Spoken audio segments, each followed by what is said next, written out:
This is episode 104 of the Andrew Hines Real Estate Investing Podcast.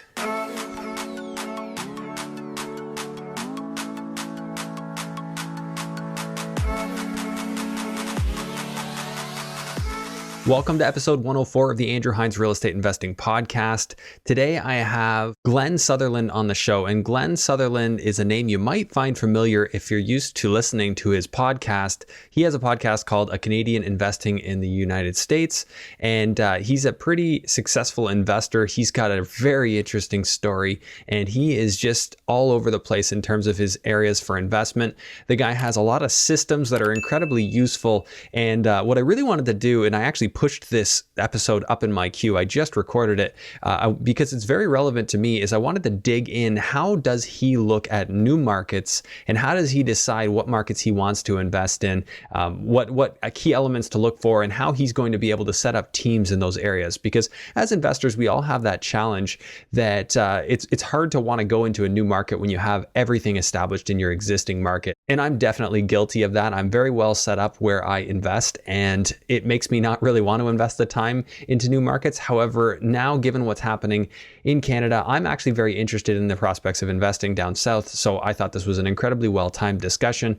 I sent Glenn an email, and he was kind enough to jump on this podcast session. So I really do think you're going to get a lot of value out of this. There's a lot of intricacies and differences in investing in the US versus investing in Canada. And what's shared here should help you get an idea of what you need to know to at least start thinking about the subject. And then, of course, Glenn's got his podcast, which is just a wealth of knowledge, which I'll be diving into as well to get more perspective on Canadians investing in the US. So if you've ever thought about investing out of country, I'm sure there's plenty of useful knowledge to be had here. As always, just make sure that if you are new to this podcast, you head right back to the beginning and follow it all the way through. I do think you'll get a lot of value out of doing that. And if you'd be kind enough to leave me a rating and review on Apple Podcasts, as well as if you're watching this on YouTube, make sure you hit that thumbs up, the subscribe button, and the notification bell if you haven't already done that, and leave me a comment. Just let me know where you're watching from. Thanks so much. Without further ado, please enjoy episode 104 with Glen Sutherland. Hello and welcome to the Andrew Hines Real Estate Investing Podcast. I have Glen Sutherland on the show, host of the podcast. It's A Canadian Investing in the US. Is that what it's called?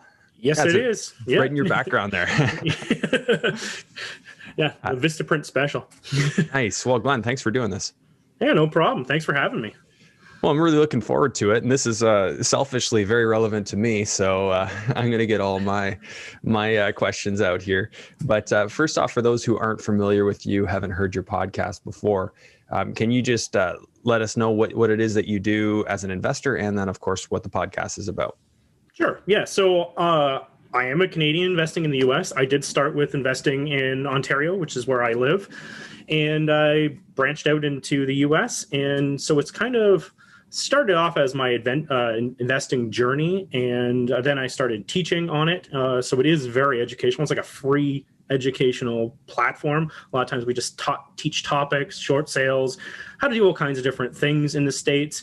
And then I do guests where we have guests come on to tell their stories, and then there's always tidbits you can pull out of everyone's stories, things that went wrong, things to avoid. Everyone, you could avoid making some of the same mistakes. And I tell some of my stories too. So it's that sort of thing. Yeah. Nice. Well, I'm sure I would have some of those mistakes. I could tell you, I actually invested in Ohio. My listeners will know this, but yeah, just probably made every mistake you shouldn't make, the obvious ones. But, I guess that was tuition for me, as I like to think of it that way anyway. So this is all. I'm going to have you on my show then. Yeah. Can tell you all about the train wreck. So is this all on your podcast platform where you're doing the teaching? Yeah. No, we just, that's how I started doing it. And if you listen to episode 1 or episode 100, those are really in depth. They're a little longer episodes than the typical episode, but I'm just hey, how to set up LLCs, how to do this, how to do this, how to do all the nuts and bolts meat, no stories, no nothing, just meat. Those episodes will just tell you the basics of how to get everything set up and to do it properly. And then off of that, we just deep dive topics. So that's in the earlier episodes, like episode 1 to 10 kind of thing. No, episode 1, and then I redid it at episode 100 because I found, because I've been doing this show for 3 and a bit years. So after a few years, you're like, you know what? Episode 1, it's good, but there's newer stuff. So I'm like, every 100, let's redo it. So that's every like 2 years, basically. Every 2 years, let's give an updated version of this whole summary. Nice. Okay. So from a high level view, can you tell me a little bit about your real estate portfolio, what you have in Ontario, what you have in the US, and where? So in Ontario, I've been selling. I sold my last Cambridge property. I was investing in Kitchener-Waterloo and Cambridge. So actually not Waterloo, but like up to the border. So Kitchener and Cambridge. I just wanted to avoid all the licensing and stuff they have in Waterloo. But anyway, so I've sold off almost all of that stuff. Well, I did sell off all my KW stuff, and I just have one property left in Strathroy, Ontario. I still have one there. But I've been unloading all my Canadian stuff because the way the market is right now, it's completely insane. And I can sell one property in Canada and buy like 10 in the United States, and the cash flow per property is very similar, but I can buy 10. So okay. My mindset is like right where you are right now. Like, so I actually just sold one property. I'm just about to sell another one for this exact reason. So I'm in Florida right now, actually. So I'm ooh, nice. I'm gonna be. What part of Florida? What part of Florida? Naples. I'm in Naples right now, so I'm going to be looking down here. I think that Fort Myers is a good opportunity. I think, but I'm going to be digging deeper into that. But so tell me a little bit about that. So where are you buying that what you make off of one property in Canada? It's allowing you to buy 10. So for those kind of numbers, you're looking at the Midwest or the South. So those would be. It's actually getting really hard to do that in Alabama, but the Ohio's, Kansas City's, Indianapolis, those kind of places, those are where I'm at. I also invest in Alabama, and I also invest in Northern Florida. So we have some properties in Jacksonville, Palm Bay, and we're putting some offers on some Tampa stuff, but we don't have it yet. Maybe by the time this airs, we'll have it. What do you like about Tampa? It's Florida as a general. It's very hot, so it doesn't. For me, everyone has different criteria. For me, it doesn't work as well as a buy and hold sort of strategy. Like I like to do burrs, and the numbers don't work as well because if you look at loan to value for your sort of how to pick a market, so say a property you're buying it for like $50,000. If you're going to buy it like ready, I usually do renovations too, but I say you're going to buy a $50,000 property, a lot of them will rent for like $700 or $800. But so it's like 1.5% rule, right? And when I'm doing renovations, I'm usually looking for the 3% rule because I'm going to force a lot of appreciation, buy them really cheap. But you go into Florida and it's more expensive. So you're looking at usually for like decent neighborhoods, $100,000 or more. And then you put in a renovation of like 30 to 50,000 in, sometimes 60 we get up to for the renovations, and then we flip them. So we do flips in Florida, and flips work really well in Florida. It's, there's a lot of demand for the properties there. So right now we're not keeping anything in Florida. We're rolling Florida, and then we're keeping in mostly the Dayton, Ohio area. So Dayton, Toledo, and Cincinnati is where we're buying in Ohio. Yeah, I hear that those are pretty strong markets. I had another guy on the podcast that was investing a bunch up there. I invested in Youngstown, which was the mistake. Well, I mean, it could have been good. In all fairness, it could have probably been done right, but I certainly didn't do it right. But you know what? The hardest part is when you go into a new market. That's the hard part. That's the hardest part is because you're going to have to create a whole new team. And that's literally the hardest part. The biggest thing is the contractor. Getting a good contractor, it shouldn't be as hard as it is. But if you can get a good contractor and a good property, almost every market I'm on, like my fourth property manager, fourth contractor, that's the growing pains. But once you got it figured out, then it's just like, repeat. Then rinse and repeat. Yeah. That's the hard part for me to leave Ontario, like, because I have such a great team and I have my own construction company and everything. And it is starting from scratch. But when the numbers just don't make sense and I'm having to force it, that's where I was just fed up with it. So, and now with freedom being on the table. So now I'm down here, we got a little bit more freedom down here. It's not a bad place to put in the work is kind of how I'm looking at it now. Yeah, so I guess you gotta if you are you planning to come back, or are you just staying there? Yeah, I mean, I guess we'll have to come back at some point. We really don't know when we're when we're coming back, especially as the rules get tighter and tighter at home for us to return. You know, kind of that changes the dynamic of this decision a little bit.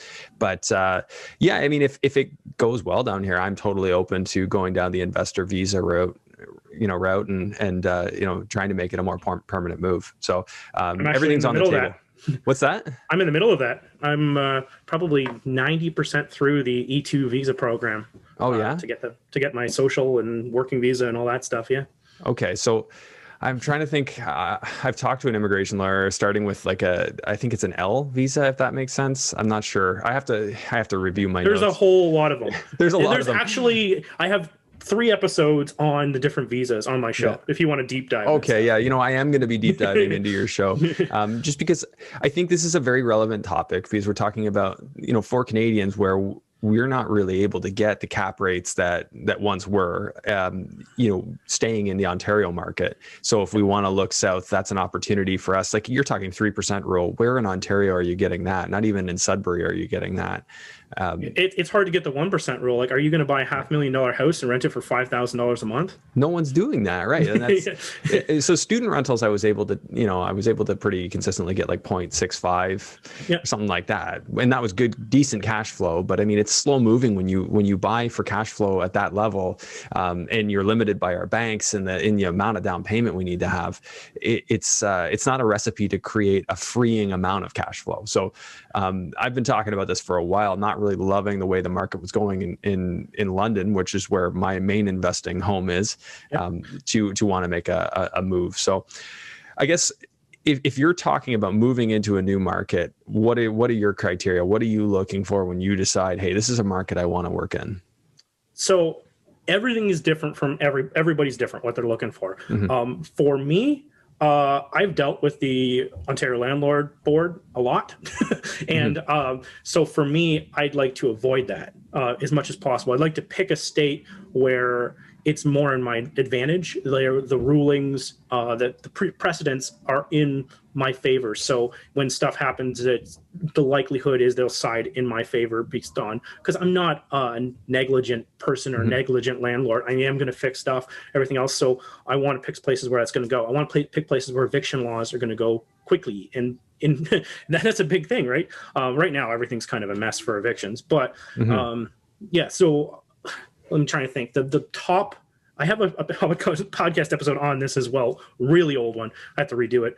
But the top, I think, 6 states for most landlord friendly would be Texas, Georgia, Michigan, Florida, and Colorado are like the most landlord friendly. You get the best evictions, but there's still lots that work really well. Missouri, Ohio, Alabama. There's a whole tons in the middle of the road. So I'm looking for landlord friendly. I'm looking for rent to value ratios. I want to see the 20% rule. So because this is where you get into if you start getting into these smaller towns. So smaller towns, there might be a one-horse town. Like sometimes these Amazon facilities or whatever have went to these places and people flood there with their money to invest in those areas. And the danger is if Amazon or GM or whoever is the one employer and they have 20% of the population working there, that one business can completely destroy you, and you don't want to be in a one-horse town. Like 20% of the whole population is huge. It's huge, and that happens in these smaller towns. Those 10,000, the 20,000, the $50,000 house towns where there's not a huge population. That happens all the time. So you want to be safe. And I hear about that even in Northern Ontario a lot of, or in Northern New Brunswick, because that's very popular in Ontario, in Canada, to invest in those areas. And you go and you're like, well, who is employing all these people? And you're like, mines. You're like, do you know the mines close all the time? They used to be outside of Cambridge. They don't exist anymore. Northern New Brunswick, they closed them. Like in Northern Ontario, they're still running, but things change. You don't want to be the only employer in there to be one business. It's not like I'm against mines. You don't want one horse town. Diversity, right? You want diversity. Oh yeah, you want everyone. Some of those towns now, because my mom is from Northern New Brunswick, and you go out there and you're like, what survived? You're like Walmart, superstore and some drugstores and that. Like, there's nothing else open. The main streets are vacant. You don't want to be investing there. Everyone's on welfare equivalents. Yeah. Yeah, well, I've seen a dying town, right? Youngstown sort of opened my eyes to the fact that nothing is forever, and like that was once a very bustling town, and then for like 70 some odd years, it's been dying because the steel industry sort of I don't know why, for some reason it didn't work out there, but a lot of their steel manufacturing just went away. And they're a town that's been consistently seeing a decrease in population every year for a very long time. That is such a foreign concept to a Canadian living in Ontario. You don't see that, right? So we're kind of spoiled in the way that every town seems to be a reasonably safe bet, because even if we have a town that is sort of a one-trick pony, it's a bedroom community to another town that isn't. And that's, for instance, Burlington is as a bedroom community to Toronto. It doesn't have a whole lot of its own industry, but it's got so many other towns nearby that support it. So how does that factor into your deciding process? Like, are you looking for cities that are smaller but not far from the bigger cities that are diverse, or are you looking for a very well diversified small town? Yeah, no, you nailed it right there. You can go into these cities, but the bigger cities, especially if you get into like ones that have hit the lists online, like top 10 places to invest in the United States, there is like so many people in there. There's like, if you want to do auctions or anything online, like there's so much attention. There's so many wholesalers. There's so many people already hitting the same neighborhoods you're at. And just by being just outside of that zip, you could be in like a top neighborhood, but it doesn't, classify as it doesn't classify as Indianapolis. It could be a suburb or whatever, right? And I do that around Dayton too. Like, we buy in the suburbs and stuff all around it, which they don't have a zip that's Dayton, right? Or you buy Toledo. And sometimes that's the draw, is the school zones, right? The way school zones are different in the United States and Canada. In Canada, it goes up to, I think, the provincial level, the funding, and then it disperses back down, whereas in the United States it goes up to the county level and then redisperses. So the problem happens is that a school zone, so say you're in one neighborhood here and one neighborhood here, and the houses are very similar, except for their, one, for whatever reason, some of the houses are worth like $50,000 in the one subdivision, but they're like $200,000 in the other subdivision. They're all paying the same tax percentage rate.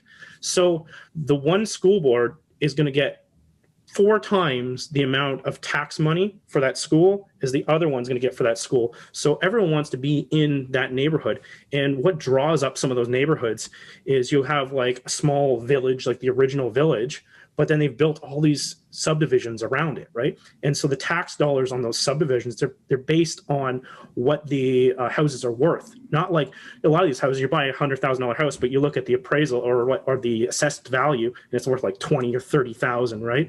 So they're paying taxes on that 20 or 30,000, whereas those new builds are paying it on the purchase price of those properties, right? Because they're new. Right. And so there's huge tax dollars in those neighborhoods, and those schools are literally 4 times better than the other schools. You can look at the school ratings.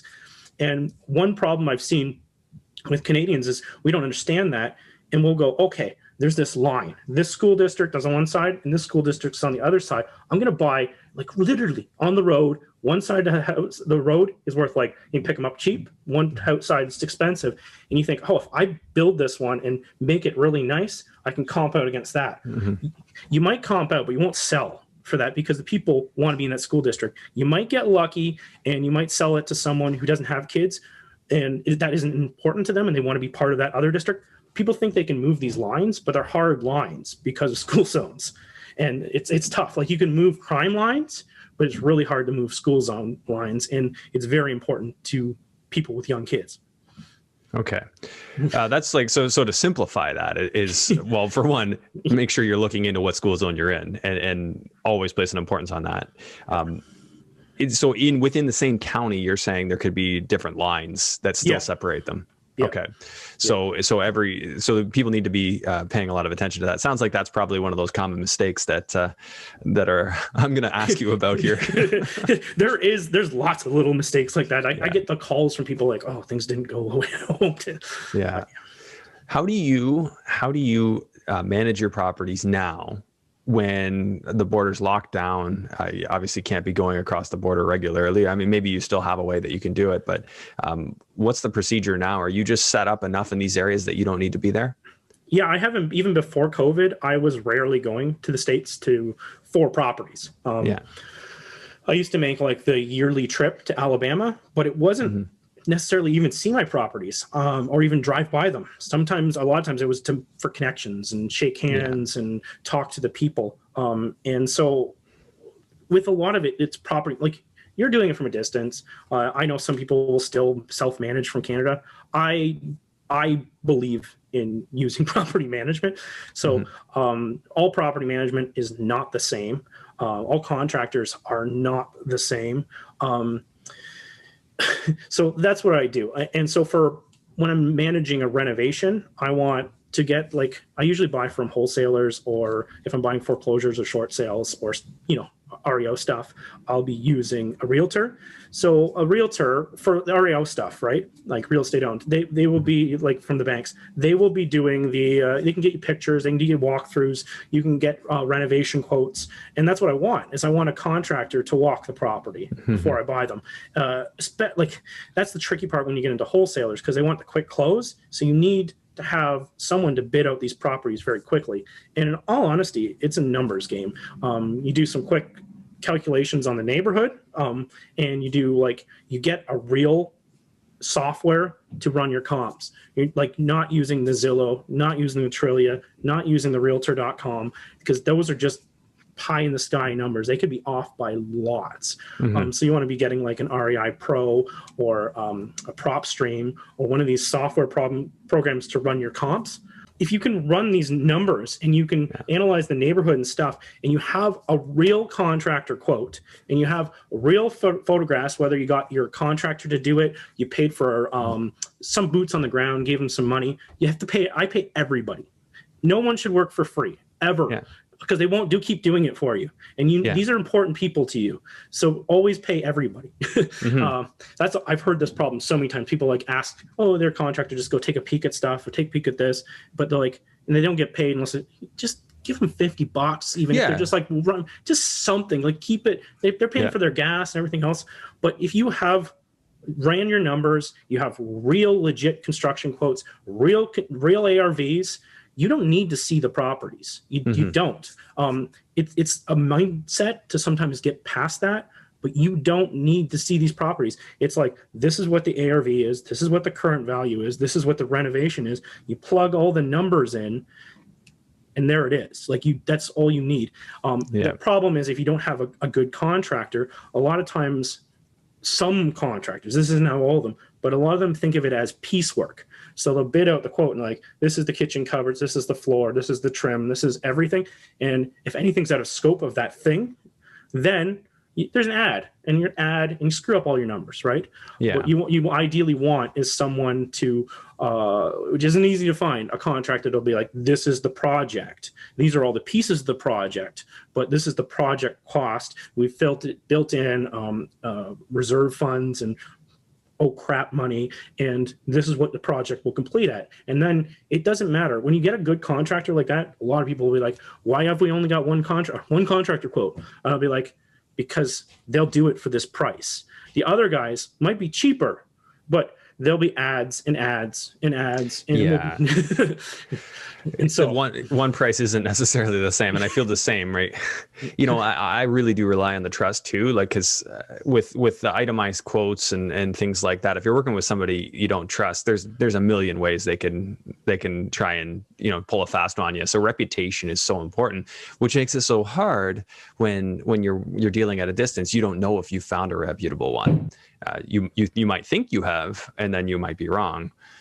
Where are you getting the leads for these guys most of the time? I knew that was going to be the next question. And so a lot of it, bigger pockets, Facebook groups for that investing in that city, right? And a lot of people, if you're asking for a mortgage broker or a property manager, they will share those quotes openly. A property manager can handle a lot of properties. It won't affect their business in the slightest if you use their property manager, and maybe they have a kickback program, whatever. The trouble is getting good contractors, because people who are very good and very active investors, a contractor can only handle so many projects. Yeah. And if you're good at raising money and you're good at doing the whole thing, you're going to fill up that contractor's quota. And you honestly, it's a competition thing, but it isn't. But if you have other people starting to slip more properties in, it's against their business. So often you have to take the contractor quotes with a grain of salt, because they may not be giving you their contractor. They might be like, this is a guy I used to work with, but same thing I was just talking about. He'll ads and he doesn't understand timelines, and but he's like, they may not want to give you their best guy. Yeah, that's fantastic wisdom there, Glenn. I can tell you from experience that I feel that way. Like when people ask me, do I have a contractor? I'm like, I do. And I keep him busy all the time. Like he won't have time for your stuff too. Yeah, exactly. And, if they're good, they're busy. Yeah. Right. And if they're not, then, so that leaves us with a little bit of a dilemma. And I guess I've sort of groomed a lot of the people that work for me. There was a reason maybe that they didn't, like one guy that works a lot for me didn't want to run his own company, and I actually made him my employee for a long time. And I've established some loyalty there. But I guess like you're doing this so often, rinse and repeat in so many different areas. How do you protect yourself from, when you're working with somebody new and you feel like, hey, this person's got availability, so they probably aren't as good as the rest. How do you protect yourself and protect your downside? Oh, it's tough. I can tell you what not to do is to not go on Craigslist and Google or search for contractor. I hear all those stories about people just taking money and disappearing. Lots of scams. Well, that happens all the time. Yeah. Even when I was doing my flips here in Ontario, I got hardwood finishers off of Kijiji or Craigslist, and you're just like, they're not the best guys. They left little spatters on the wall and stuff like that. But to protect myself, I thought that this was the way to do it. So I'll tell you a little story what I did, and I paid for references. So I paid money. It was $1,000 per name for people who were like good. And I thought, you know what, if I can skip the step of the pain of contractors going out of scope and going over time, and I would pay money to skip that step, right, to try and move right to the top. It worked. It worked okay. I did get a lot of contacts from it, but really, I'm on my fourth in the city I'm talking about that I paid for the quotes or the names. I'm still on my fourth contractor, but I did find amazing contractor. But I had, the first contractor didn't understand timelines or budgets. The second contractor was amazing with time and budgets, but their work wasn't sharp. Like if you're doing a flip, like the cuts weren't sharp. So you're like, not good. The third one, a lot of times, some people like to take this on themselves. I let the contractors like sort of run and pick their own floors and stuff like that. They just didn't have good design. It was ugly. It was so ugly. And then the fourth one was just the whole package. And so, I went through four. You're like, could I go back to the second one? Probably. Could I go back to the third one and coach them? Maybe, right? But I went through the first one was just bad. It just screws up your quotes. So there isn't really a good way. I think one way to do it, to keep everybody honest, especially off the start, and it gives you an excuse to not give them so much money, is to do a fix and flip loan right on your first one. You're going to pay expensive money. You're going to probably, once you're experienced a little bit, fix and flip loan running around 9%, but you might be at like 10 or 12 on your first one because you don't have any experience or anything, right? But the way it'll work is you're going to have to give a deposit to the contractor to get started, and then there's draws. So you would go back to whoever the lender is and be like, hey, this stuff is done. And you go into the portal, tick, tick, tick, tick, tick, this stuff's done. They send out an inspector, and the inspector checks the work. If the work has been done, they release it. It makes things safe. It makes this thing safe, but you're paying for all these services. But it is a way to keep everything in check. No one's getting paid for stuff that wasn't done because they won't release the money, right? Yeah. You're not giving them all this money up front because you're like, it's the lender's requirement. It's the lender's, Yeah. not me, it's the lender. Right? And so That's a you good can, angle. yeah, you can chop it up. It's like, just like those different ways that people are like, oh, how do you make yourself, how do you make properties more resistant from getting sued or anything else? And you're like, well, leverage it up. There's nothing to sue for. There's no money in the property, right? They're just you can do stuff like that. You can do the same thing with your renovations. You can make it so you have nothing in that property. They'll give you 90% leverage as a foreign national Canadian to go buy these things. And sometimes it's 90% of purchase, 100% of the renovation. Sometimes it's still 90% of the renovation too. You're not putting anything in. You are going to be paying a lot of carrying costs, a lot of setup costs, but it is a way to evaluate a contractor and put them through the ringer because they're going to have to go through all these extra steps. And so just on the topic of the loan there, is that like a private lender down here or are those institutional lenders? They're hard money lenders. So you can go find... So like a semi-private institution, like not a bank, but it's still an organized organization. Yeah. So a lot of times where you're going to find these guys is if you listen to American podcasts, they're the ones advertising on the American podcasts. I won't do name drops, but they'll be out there going, oh yeah, lending and stuff. That's who they are. The banks aren't, the credit unions, they're not lending like that. No.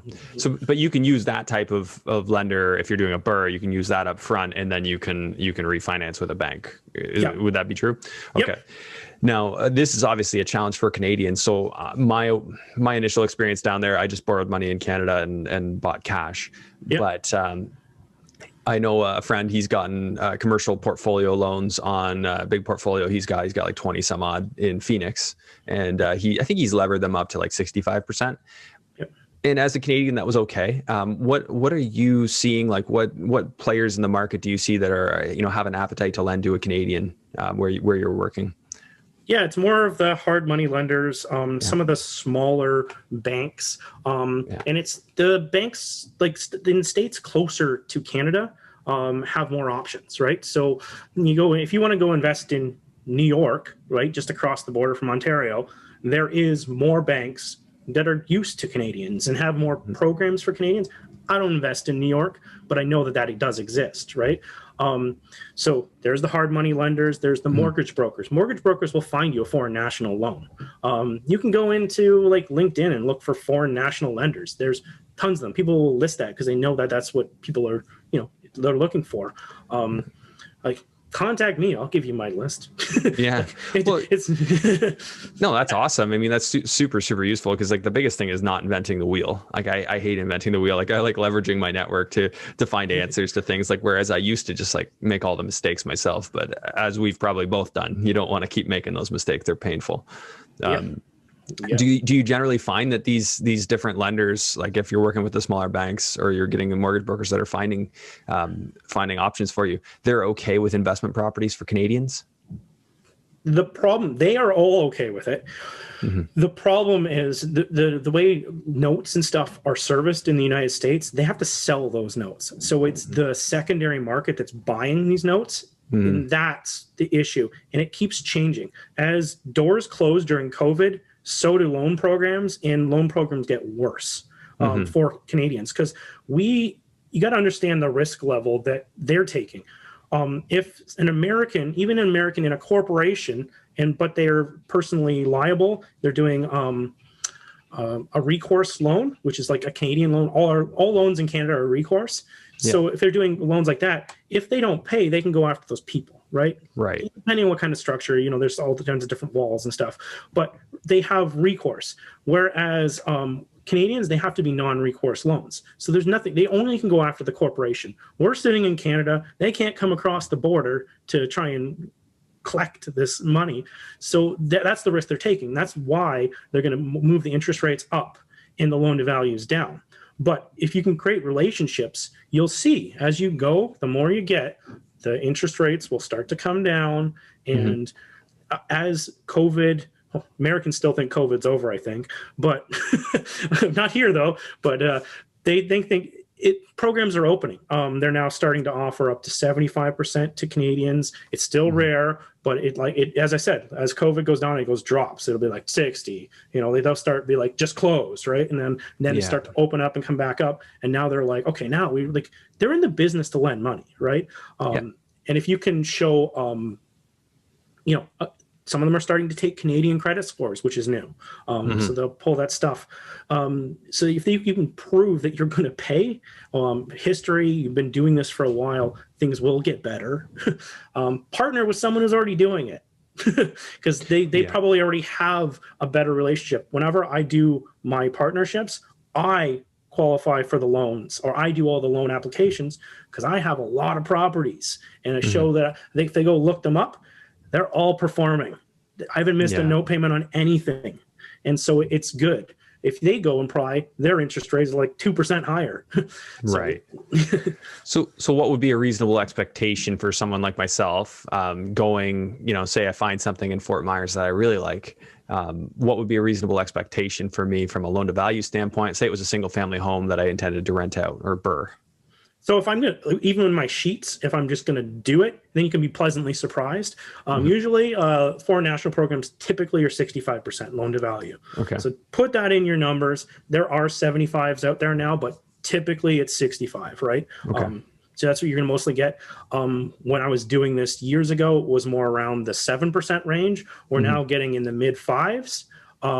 But I put in my numbers in the mid 6s, right? Okay. So that you can be pleasantly surprised. And what the big thing that people aren't going to grasp is the fees to set up these loans. There's usually like a lender fee of or an origination fee of like $2,500 flat fee that they don't even, everyone always talks to points, right? There's points on top of that.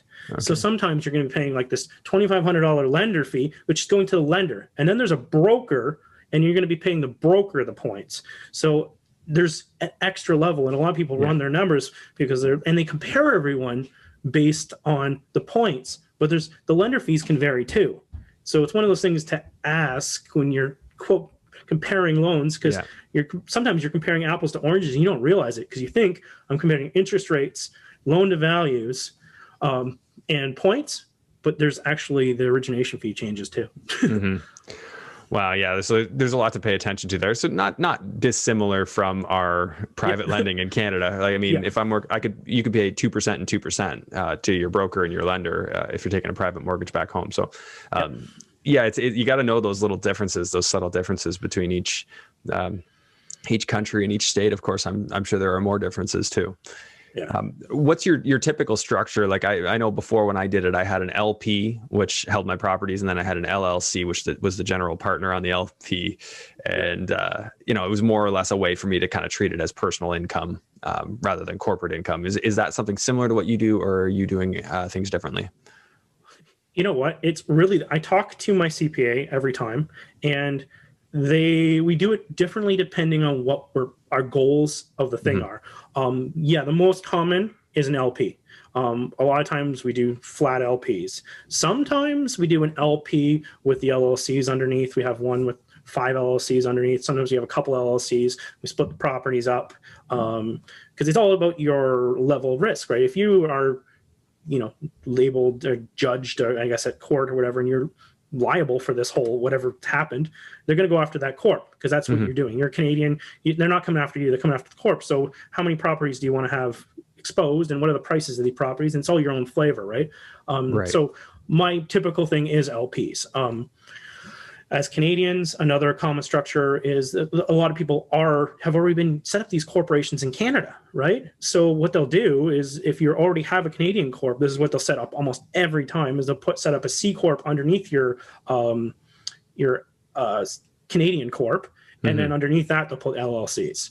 And so the LLCs just set them up and put like a property or 2 or 5 or whatever your flavor is in each one, and then but the money will flow all the way up into Canada, and you don't even have to really deal with the IRS, because it's all flowing right into your corp in Canada, right? So that's one way to do it. Well, those LLCs still need to file, don't they? Or they don't file? Yeah, I think you're filing those. I don't. it's not what I do. Your accountant manages it, or talk to a professional accountant. of course, yeah, somebody who does cross-border ideally. Yeah, I will share. That's another thing. You want to talk to me, I will share that contact too. I'll share property managers. I'll share the, you want lenders. There's a lot of things that these people, anyone can handle a lot of stuff. It's common knowledge. Like you don't have to reinvent this wheel every time. That's just it, right? There's just no point. There's no point in inventing that wheel. You might as well just find the people, like find a way to add value back, right? Like go, connect and do it. Like that's why a big reason why I started this podcast and I started a meetup group is just, let's stop reinventing the wheel. We can all learn from each other and share, try and make each other better. Yeah. Can we go through numbers on one of your deals just to kind of show people what you would typically get? Like just back of the envelope total stuff. Well, I'll this pull is up my a whole ward. My wall here is all deals. Nice. So this is the thing. Like, do you want a home run or you want like a single, a double? Let's go for a single. And then we'll talk home run. How a home run differs. Anyway, I got the numbers in my head. Okay, yeah, no, that's good because I always do back at the envelope. So first off, what did you buy it for? So we're buying it. The one we're buying tomorrow, we're getting it for $36,000. We're buying it for. So we're buying it for 36, 8,000 into it, and then we already have it. Yeah, we already have it appraised for 65 as is. So that's a good double, right? And you go, well, what'll it return? I think we said it was a 60% return on investment based on the rents. So it does pretty good, right? So that's a good double. Is that like a 65% loan to value when you refi, or you won't refi it? That one's tricky. So normally that's stuff as a Canadian you want to avoid all those numbers where I'm talking. We're probably we'll get an appraisal over 65, but you can't get loans on those as Canadian. So I have an American partner, right? So those I can fish around in those and we can do really good on them. And with an American partner, you can buy these properties and you can refi it 3 months, not 6 months like a Canadian. You need 6 months to refi in a Canadian, 3 months with an American, and we can refi at a higher leverage rate. So we can do 75 or 80% on a cash out refi with an American. So that one, we're going to put our money in, money back out in 3 months. Partner gets all his money back, do it again. Yeah. So if you do 75% on that, you're getting 100% of the partner's money back, and then 47.50 on top of that. Yeah. For your partner. Now that extra money you're pulling out, do you guys just keep that in an account for the property? Yeah, depending how much it is. We usually like to keep 3 months reserves, and then we'll split anything off top. Okay. So what will this rent for? That one is currently rented for $750. When the tenant leaves, we're going to bump it to $900. Okay. So we'll plug $750 for now. Do you experience much in the way of vacancy? Depends where I'm at, like what state. So in this Ohio, deal, for instance, I'm not expecting vacancy in this deal. I usually put in 5 for everything, but cool. And 5 for reserve for repairs. In this deal, this is a weird one where I can get my guaranteed no repairs for a year, and my tenant is locked in. Basically, there's like almost an insurance policy on top of it that will cover the rent, almost like a turnkey, but it's not turnkey because we're doing renovation stuff. Right. But we have that all guaranteed for 1 year. So on this one, but not always, right? Especially in other markets, we don't have that. It's the contractor guarantees their work for a year, and the property management you pay a little extra in fees to them, but they'll guarantee the tenant for a year, which isn't normally the case either. So those are kind of they not you. I can put it in my numbers for this one, but it's normally not there. Okay, well we'll put in some assumptions here. Well, let's walk through them. So for taxes, approximately what will you be paying on that property? $400 a year. $400 a year. Well, that's not bad. Insurance on that. $500 a year. That's it, eh? Yeah. Okay. It's based on square footage usually, right? So I think the square footage, I don't have that in front of me, but I think it's like 600 or 700 square feet. So it's small, right? They're little 3-1s, right? Okay, perfect. Yeah, I'll have to get your insurance contact from you. Yeah, I can share that too. Nothing for utilities there? Either tenant will pay everything? Tenant pays everything, yeah. Okay. And are you at risk, like in Ohio, if your tenant didn't pay their water bill, it comes back on the owner? Is that the same there? Yeah, that is how it happens there. Okay, you have some sort of recourse for you? No. No, No, just there's doesn't not. usually happen if you have a decent tenant. The funny thing is, it usually happens on the purchase more than from the tenant. Okay. Usually a lot of times we get like, you got to, what's one thing, title does not check that. So same with Ontario, title doesn't check the water bills, so you got to check it. So we have got it in the past that slipped through and we get a water bill from the previous owner. We're just stuck with it. There's nothing. You just pay it. You just pay it. Hopefully it's not a nasty one if you get that. Exactly. Okay, so for management, what are you typically paying? 10%? 8%? Yeah. Okay, so on a yearly basis, that's really not very much. That's $637 a year on a 750. Yep. Man, they're working for peanuts, but I guess as long as it's hands off, like relatively, and single families, they kind of are. They're pretty hands off. So lawn cutting, tenant would take care of that. Everything tenants take care of. Okay, and then if we wanted to build in just a miscellaneous account for like $250 for whatever. So I've put in here 10% for maintenance, which would be $796. Sure. I mean, you're not going to have that, but just for argument's sake, we'll put it there. So with your new value at 65,000, a 75% loan, and your amortization on that, what is it? 30 years? Yeah, 30. And then what kind of interest rate have you gotten on that? Well, we're actually buying cash and we're refining at the 6-month mark. Yeah, that's what I'm figuring. Yeah. So at that point. At that point. Yeah. So we're going to roll into, 5.7, something like that. 5.7%? Yeah. Oh, okay. I thought you'd be, since you had an American partner, I thought you'd be like down at like the 2% range. That's where we're at right now. So I'm using my broker who already does the foreign national permits. That's me qualifying with a combination of letting the loan to value. So I get 5.7. We're still shopping this. We just got we found the property last week. We got the partner recently. It's we haven't found that. But right now I have an offer at 5.7. But if you follow the Dayton Facebook groups, I just posted all over that this morning. Looking for lenders that'll do way less than that. But that's where we're at right now. Where do you think you'll end up? Do you think you'll be at 4% or something like that? Yeah, I'm thinking high 3s or low 4s. Yeah. There. So if you were at 4%, you'd have $183 a month conservatively in cash flow, which that's nice. I mean, it's not much. And that's what a lot of people go, really? But you're like, but you collect these properties and this is like a double. This isn't one of the or singular double. Like it's a property we can get into. It's just one that's fresh on my mind. That's great. So we've got those numbers there. So what's a home run look like? Which one do I want to pick? Sure. Here, I'll talk about my duplex we bought and we just finished tenanting up. So we bought that for $17,000. Brick duplex. This is the one I always show off at whenever I go places because it looks so sexy from the outside. Like two. It's awesome. In Canada, it would be two semi-detached, but it's the whole building.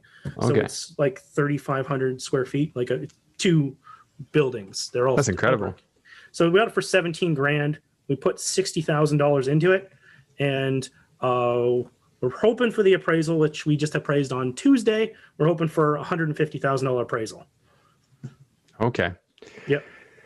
And so if you get 150,000, are you going to be 65% on that? Yep. Okay. So it's 65% on that. You're still going to be able to pull all your money back out plus 20,000. Yeah. So, okay. What will that rent for across the whole building? $850 each side. So 1,700. Yeah. It's pretty solid rent. Okay. So 5% I'll leave for vacancy. Taxes on that. Property tax is $1,200. Insurance, probably more on that one, right? $1,400. Okay, so that's a big one. Yeah. Maintenance. So you typically don't budget 10%. What do you typically budget? 5%? Well, I have 0 for the first year, but 5% is what I put in. Okay. And then management, you're going to leave it 8%, and nothing for utilities. So tenant still pays everything. Tenant pays everything. And then no lawn cutting. Tenants are going to do that. Right. Yeah. So then you're just, maybe a miscellaneous as well. So we're going to have 150 valuation. Okay. So your numbers are looking pretty good here. Cap rate wise, you're at about a 7.97 at that valuation. So we don't really see those numbers in Canada too often. Yeah. And, okay. So first mortgage, you said, probably get 65%, right? 65. Yep. Yeah. 30-year amortization. Yep. And you'll probably be 5.7% then. Yeah. Okay. So yeah, you'd have 434 cash flow on that. But the real beauty of that is if you feel like that's something that's well hedged, going to have a demand for a long time, and you can just set it and sort of forget it, like it's going to be easy to rent. There's so many variables, right? If a property is super easy to rent, then I don't mind carrying it. Like I don't mind having it, even if the cash flow isn't massive, because I can just keep building. And if you're going to have nothing into this, then yeah, that's the thing. Like people are like looking at it and they go $400 a month or whatever, but you're like, this is refied, and we got all our money back plus, what do you say, 20 grand? Yeah, plus 20 grand. Yeah. So it's not like if we went based it on our purchase price, if you based it on our 17,000 plus the 60 grand renovation, like a lot of people would do in Canada and just put that right at, you wouldn't be doing the full refinance. The numbers are really sexy, but we've pulled all the cash out. And then once you have that money, you can do 2 properties at a time, right? Yeah. Well, I mean, just looking at this, I mean, you can't even calculate a cash on cash return. So, I mean, again, I think people do lose the perspective sometimes of the fact that you have nothing into it and you can keep growing. So is this lender going to cap you out, or if you just keep performing, they'll just keep giving you loans? No, yeah. It's asset-based lending. So it's not based on us. Yeah.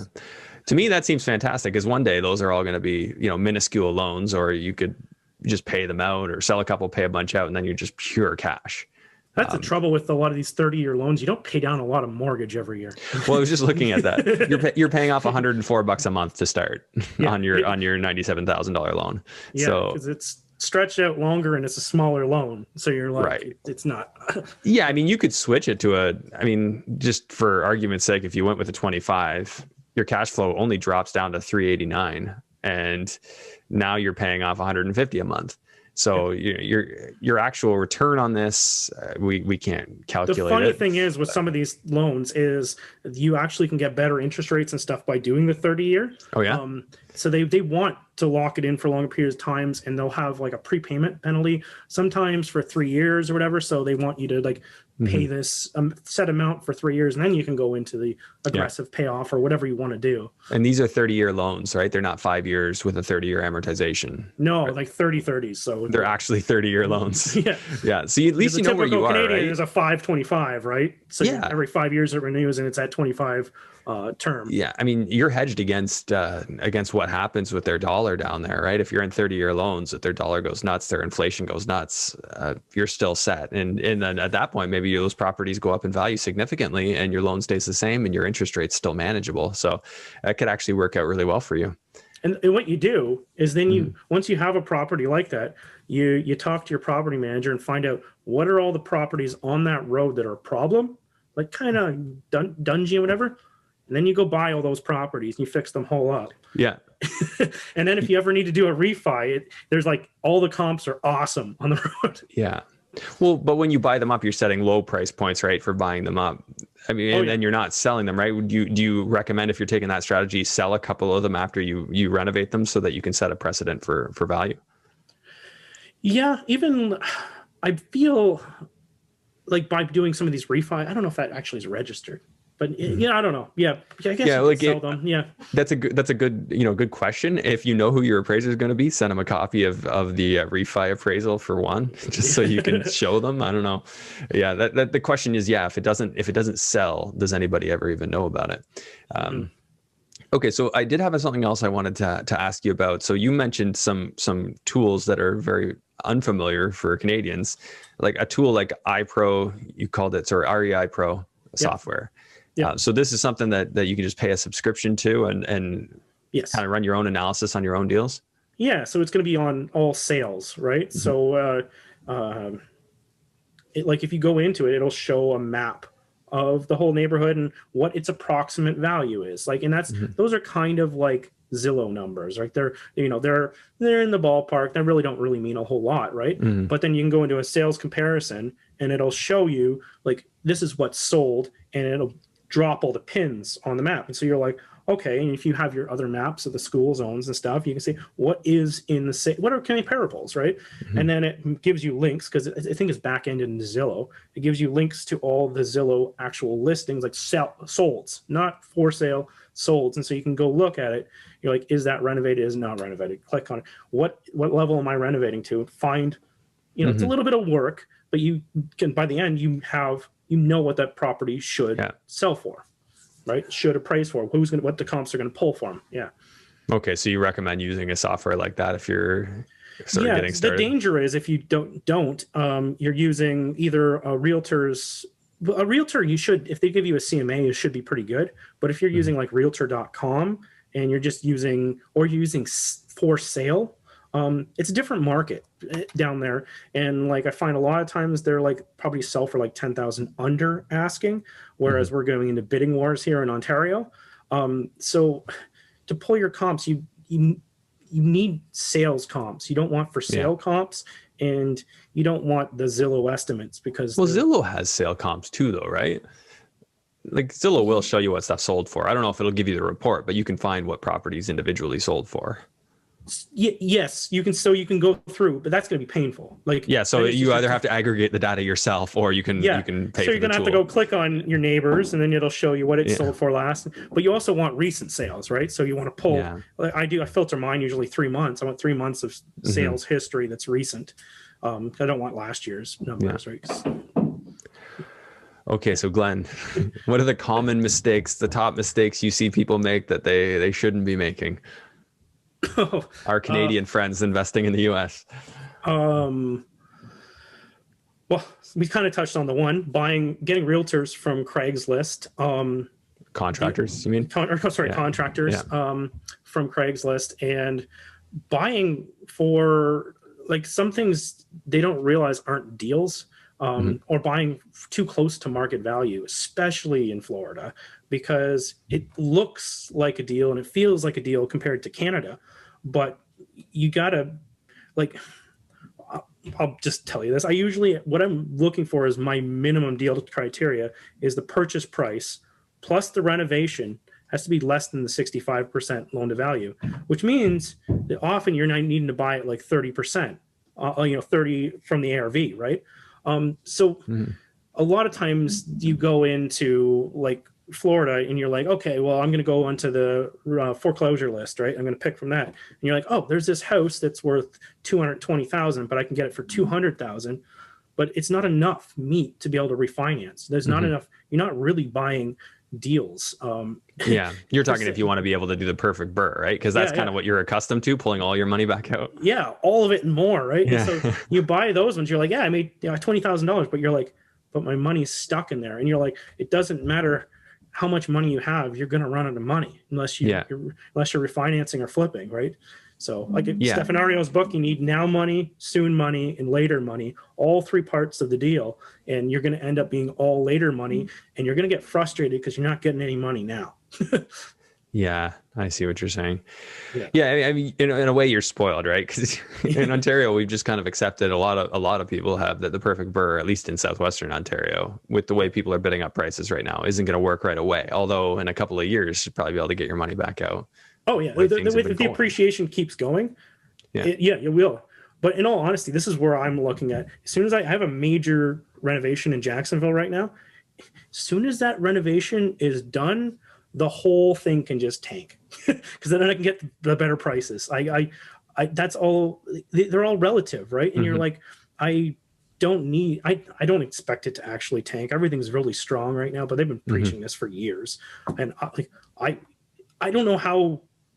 I do know how, but Ontario isn't. Their numbers are it's scary. We're now listed as number one, Toronto, the most unaffordable city in the world, higher than Dubai, for the rent, how much money people make to what the houses cost. In 2020, we passed Dubai. We're now number one for Toronto. Yeah, I mean, it's concerning the heck out of me, because it's to me, that's a tailspin towards socialism, and it's really scary, because if we go down that route where the average Canadian can't afford housing, what will they be willing to accept? And we can't put ourselves in that position. So as an investor, I mean, I just look at it. I'm like, okay, on one side, I'm on the right side of it, and that I own property, but I also want to hedge myself. This is why I'm looking into things like the visa, in case I need to make a move. That just works better for my family. That's something I'm going to consider. Are you actually considering moving to the US?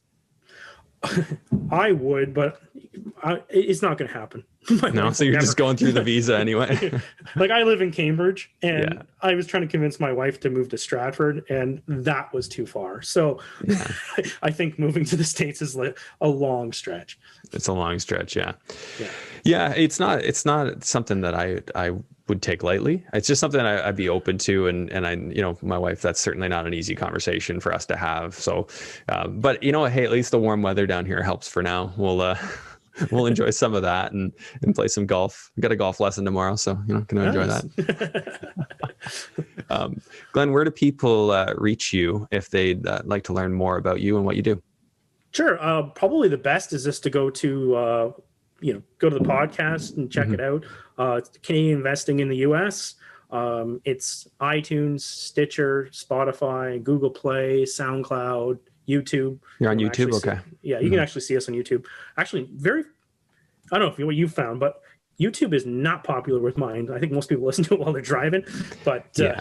It's the same. It's all about how your content is structured. And I mean, for me, like I start off with a intro that I, describe everything happening, and I'm not exactly quick about it. Like that doesn't work as well for YouTube. Like YouTube is all about short consumption. So I'm there, you're there. And we do have our loyal, followers that always watch on YouTube.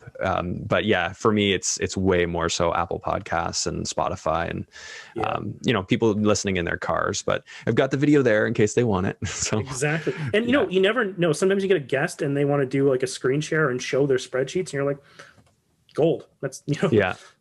Well, I do the in-persons usually, but for now, I guess we'll be doing some of these. But it is nice to be able to get those numbers. I guess I got a little lazy in the editing. I didn't want to add them in, but we talk numbers. We make it so it's clear for people who are listening. So this has been awesome. I really, really enjoyed talking to you. I appreciate everything you shared. And I think that's going to be really helpful for anybody who is considering, putting some money on the other side of the border. So we'll definitely include the links to your podcast so that people can find you there. I'll include those all in the show notes. Yeah. Thanks, Glenn. I really appreciate you doing this. No, thanks for having me. Really appreciate it. Well, I'm looking forward to staying in touch. Yeah, sounds great. Thanks for tuning in to today's episode. Please make sure to share this episode far and wide. Help it help more people. I really appreciate you tuning in. Thanks. I'll see you on the next one.